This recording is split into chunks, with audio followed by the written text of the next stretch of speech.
When you have an issue, it is important that you go to God. Are you going to God about your problems? Are you truly going to God about your problems? Because here's the thing. When you don't go to God about your problems and you go to the world about your problems, right? You will get a worldly answer. You will not get the answer, the true, clear answer that you want, right? Think about this. I have a car, right? One day I'm driving my car. It's a car, it's an older model. Let's say it's an Odyssey, right? And due to how long I've had it, I've been taking good care of it, but because of how old it is and because of, the many different wear and tears I have on the car, I start having engine issues, right? And my battery starts dying, and ultimately there ends up being a mechanical issue, right? And as I'm driving this car, I'm thinking to myself, man, why does it sound like that, right? Y'all know the lights on the dashboard when it shows you, whether it's like a battery issue, low oil, you need an oil change, you need gas, whatever the case may be, right? And so, because I've been driving it so long, I'm starting to have deeper issues, right, than the issues I can control. Deeper issues with the car than I have knowledge of. Deeper issues than what I can mechanically fix for myself. I can't do it myself, right? And because of that, now I have to take it to the mechanic. Now think about this. Would you take a car that you know nothing about as far as how to fix it by yourself, the tools, the intuitive thinking, would I take it to an oil change place? Or would I take it to a mechanic or somebody who's actually specialized in my car type? Think about that. Why would I take it to an oil change place where they mainly do oil changes? And if anything, they'll check your battery, right? Your battery life, your battery issues, whatever the case may be, alternator, whatever the case may be. Why would I take it to that place instead of a mechanical place that specializes in my car? See, that's the issue we have. We take our problems to the wrong source. We take our issues to the wrong place, right? We give our problems to people, to human beings, instead of giving our problems to God. See, that is a problem. We cannot constantly think we are going to have the outcome that we desire and want if we are constantly giving our problems to other human beings who have problems as well, if not worse, right? We all have problems. We all have issues. When you continuously give the wrong things, when you can constantly give, things that aren't to God, when you don't give your problems to God, you will not get the results you want. You will never have peace in your life if you do not give your problems to God, because the rain is like this. It's like the water cycle, right? Evaporation, right? Condensation in the middle, precipitation. It's a constant cycle. The rain the rain stops at some point, but there will always be rain. There will always be problems. There will always be issues. And oftentimes the rain are things we cannot control. And so those things you cannot control, what are you doing, right? What are you really choosing to do with the circumstances you cannot control? Are you going to sit there and overthink, right?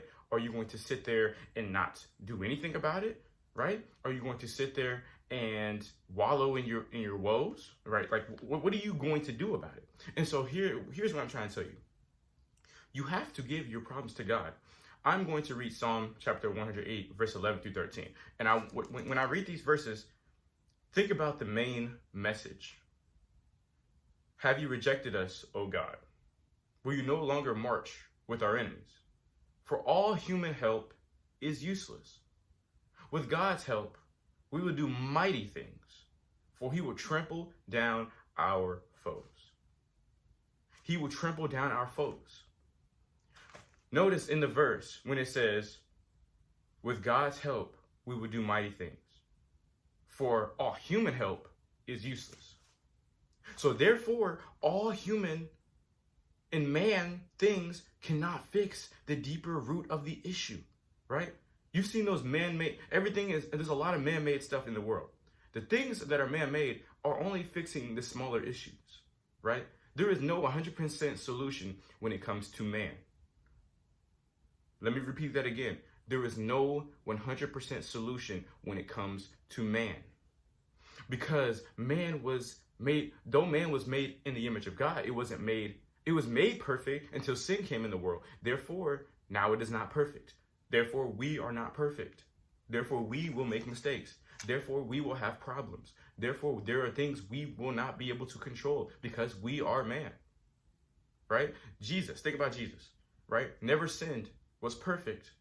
And therefore, he still couldn't, though he had, the powers, or though he had, he had God on his side, he could not control every little thing. He couldn't control how people felt about him, right? God had to work on those people.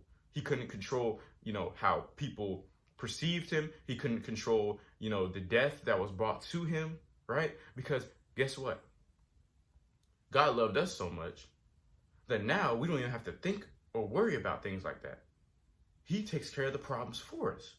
But when you do not lean on God, you don't lean on him for understanding and guidance and strength, then you will walk a path of darkness, and you will continuously run into your problems, and your problems will continuously revolve, cycle.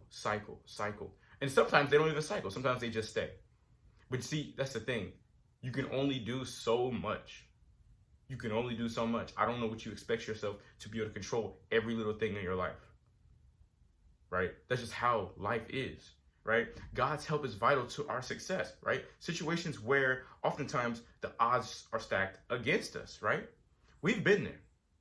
See, oftentimes this calls for a different type of help, right? Now from therapists, psychiatrists, doctors, right? Pharmacists, whatever the case may be. You ever felt that you're going through a hardship, right? Or a situation where you had no control and couldn't have an interactive effect on the outcome, right? We wish we can affect every single thing. You can make it some type of impact, but you can't change everything. You cannot. You cannot change the circumstance of everything. You can change the main things. You cannot change everything, right?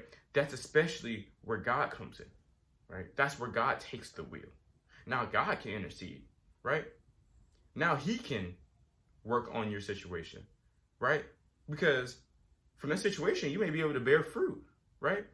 The ripest of fruit is bared from those who are disciplined and who trust in God's work. Let me repeat that again. The deepest part of discipline is trusting in God, right? Therefore, you can bear that fruit, the ripest fruit. I said it backwards, but you get what I'm saying. Leave him the keys and tools to your engine's problems, right? Right? Think about my car analogy again. If I'm having a mechanical issue, let's switch it up a little bit. If I had a mechanical issue, why would I take my car to a car wash?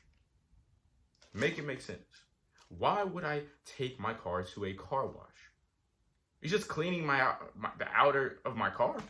It may be a little bit of the inside, but it's not solving my root issues. It's not solving my mechanical or electrical issues. It is not solving the deeper root of my problems. The deeper root of your problems is not only caused by you. Don't blame yourself. Do not feel guilt totally, because not all your problems are your doing. Believe it or not, there is a lot of things you cannot control. And that is absolutely okay. But you have to tell yourself and realize that. So now that's where God comes in. And now because God can work, now he can intercede on your behalf. Right? Think of Abraham. Right? Abraham's situation with his kid. Right? His wife, who wasn't his wife yet, couldn't bear a child because of older age. Could not bear a child. She didn't believe she could. But the Lord blessed that. But guess what? They weren't disciplined. They were not disciplined, and they did not believe, and they tried to control everything. You cannot be a control freak. You cannot be a control freak. Number one, people don't like control freaks. Number two, you're stressing too much. You're stressing too much about the next day. You're stressing too much about the next test. You're stressing too much about the next year. You're even stressing right now. You're stressing in this moment. Quit your stressing. Quit your stressing. God will take care of it. There's no point in stressing over things you cannot control. Think about the things you can control and then lay those things you can't control at God's feet. If you learn anything from this video, comment down below what you learned. Comment down below your favorite verse. You know, if you're new, subscribe to the channel, join the Discord, link in the description. Thank you for watching. As always, God bless.